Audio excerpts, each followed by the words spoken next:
I hope you enjoy my stories. Instead of just clicking thumbs down, please comment and share how we can do better. If you do like our video, then please like and subscribe. For context, I live on the west coast of Canada and we do not have HOAs in my province like a state. However, we do have stratas, which are essentially the same thing. A building strata is a duplex or condominium building where units inside the building are individually owned. But a strata corporation is formed to take care of the property assets, e.g. hallways, parking lot, roof, etc. Most have property managers who take care of arranging maintenance contractors, vehicle towing, garbage disposal, etc. A bare land strata is a little different and looks like a typical single-family neighborhood.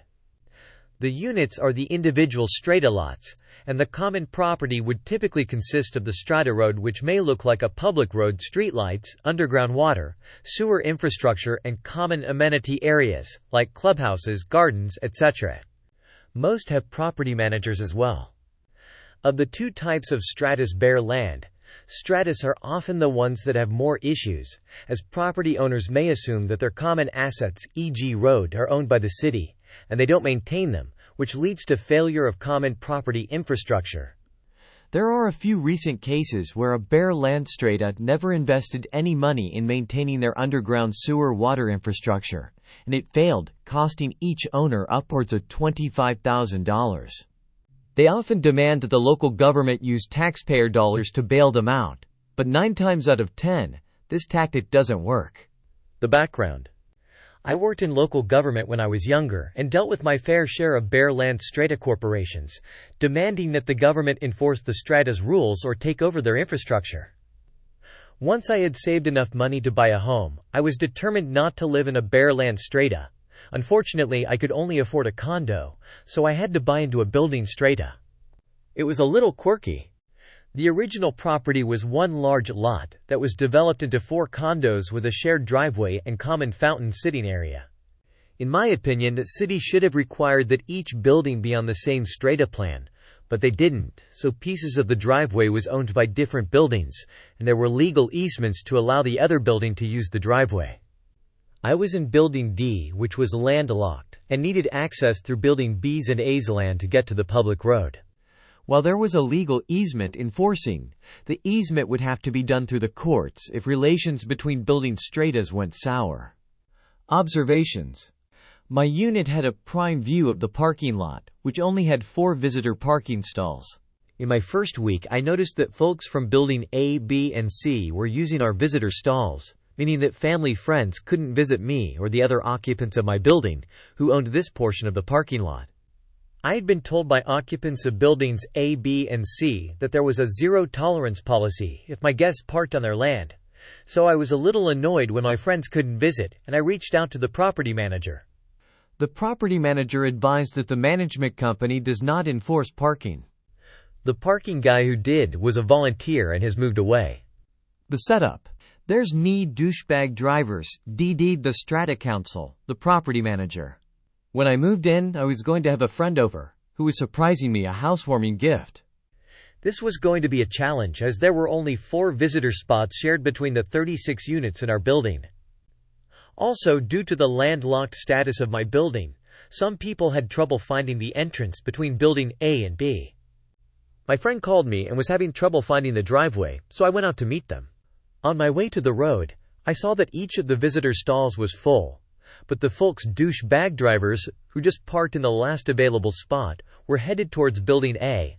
I got their attention, pointed to the sign parking for Building D only, and asked if they could move because I had company on the way. They told me to F*** off and walked away.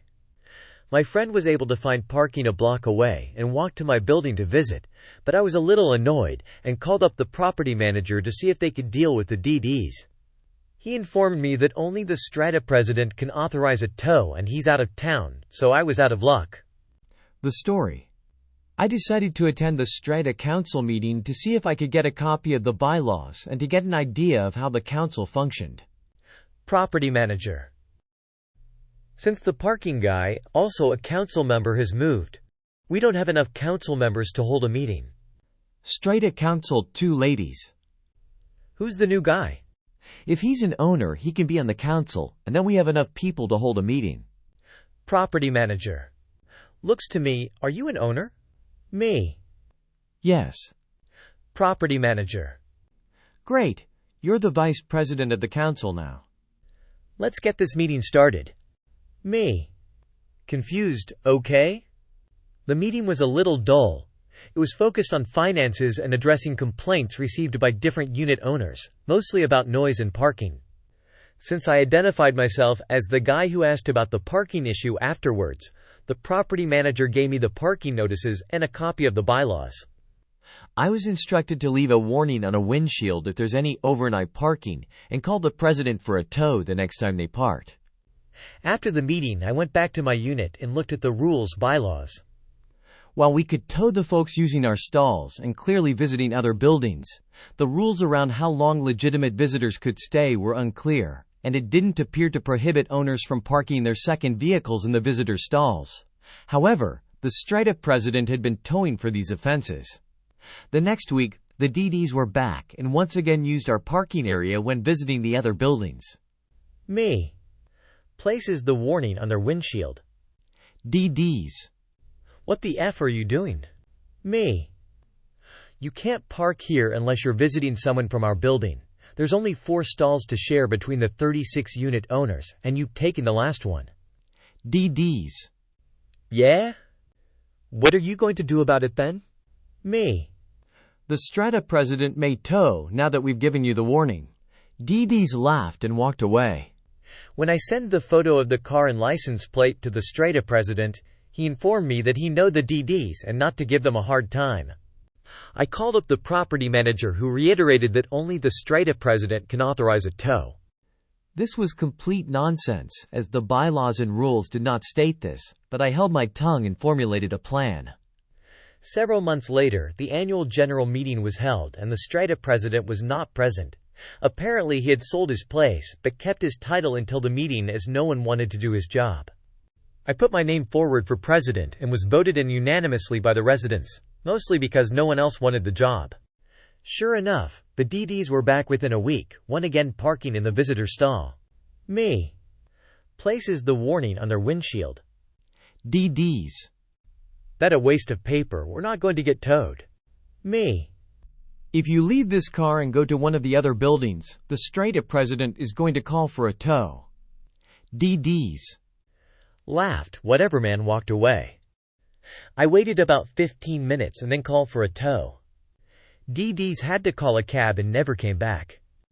Now that my petty revenge was complete, I decided to look into the Stratas rules and bylaws and see what sort of fixes were needed. While the rules stated that legitimate visitors and owners who abused the Stratas visitor parking were in contravention of the bylaw did not explain what an abuse was, and it was wide open for interpretation.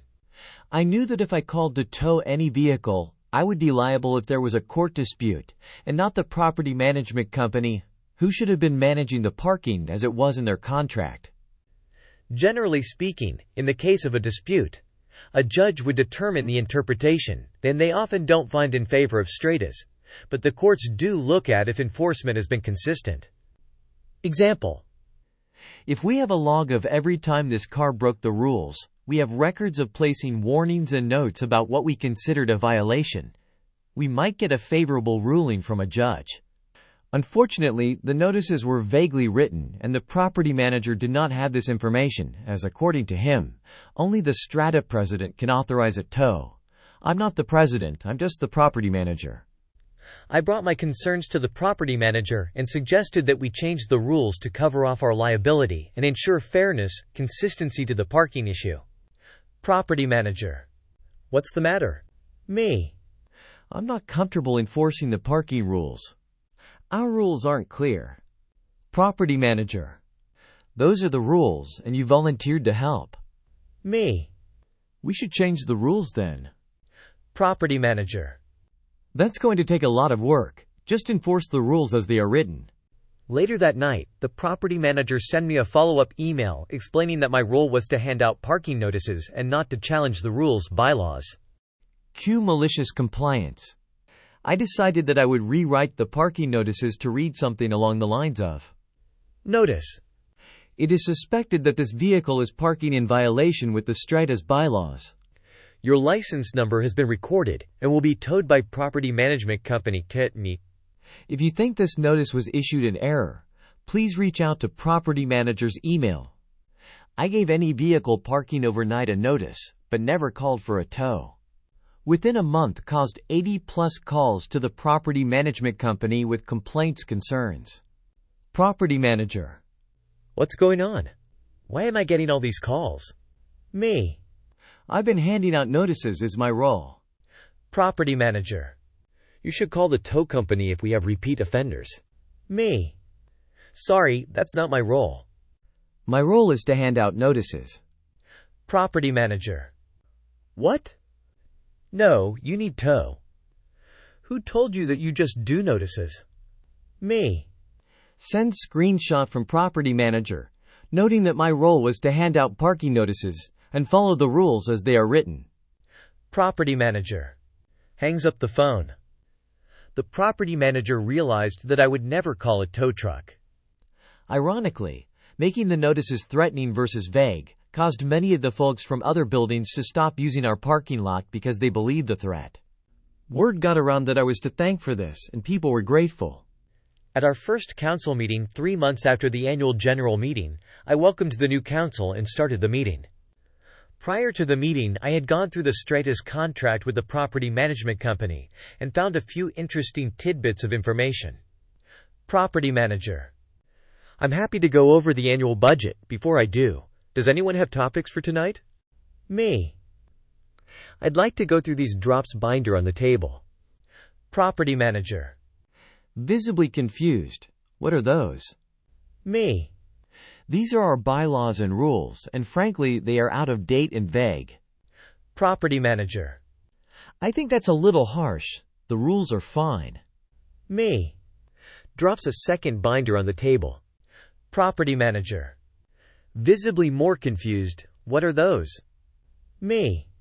I've spoken to every unit owner to see if they understand our bylaws. They don't, and the interpretation of our bylaws is all over the board.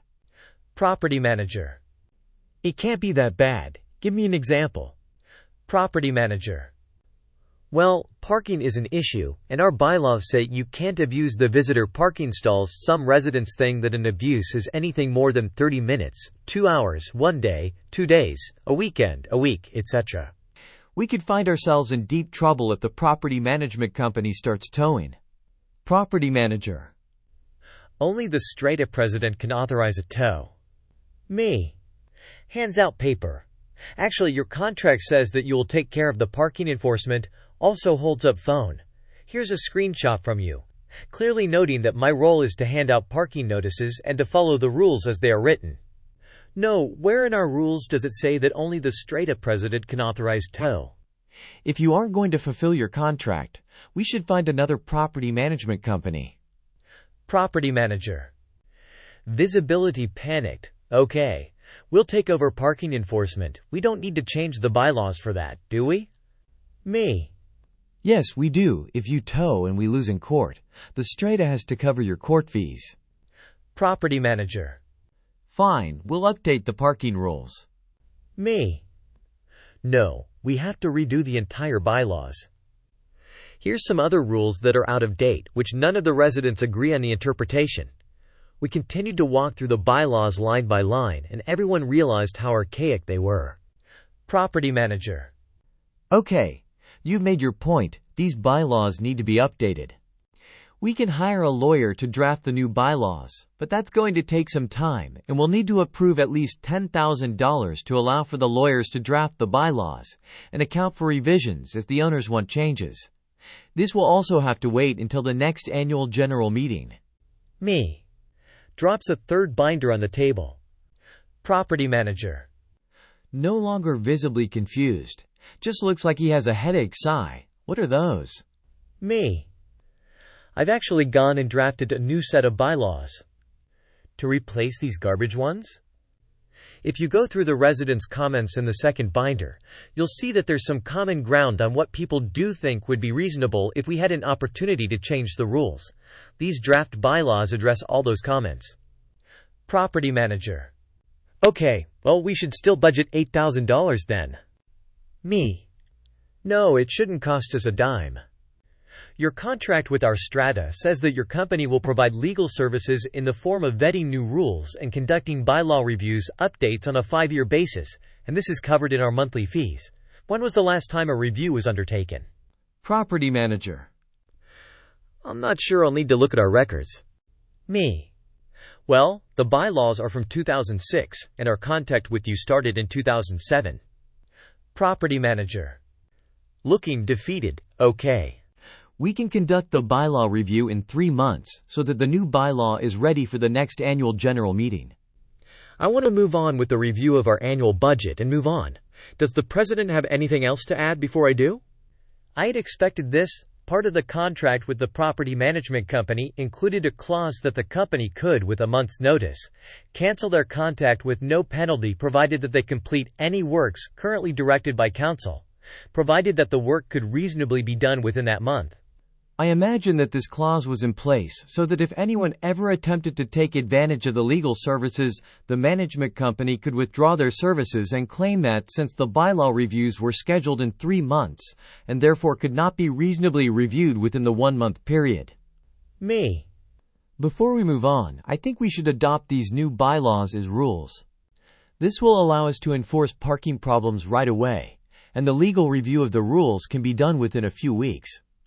Property manager. Panicking. We can't do that. Rules are different from bylaws. Me. If you read the Strata Property Act, the main difference between rules and bylaws are the fines you can apply to them. Also, the rules have to be voted on at the next AGM, so this is a good opportunity to test them out while also getting that legal review. Strata counseled 2 ladies. We like that idea. Let's vote. We got the legal review completed by the management company within a few weeks, and they were later adopted as bylaws at the annual general meeting.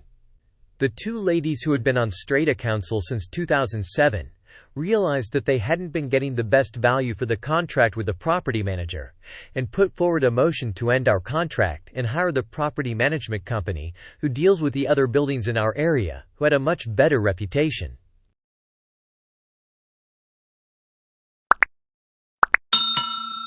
I would like to thank you for watching the video to the end. To encourage us to make more videos, please like, subscribe, comment, as well as share. Check out this other video if you haven't already.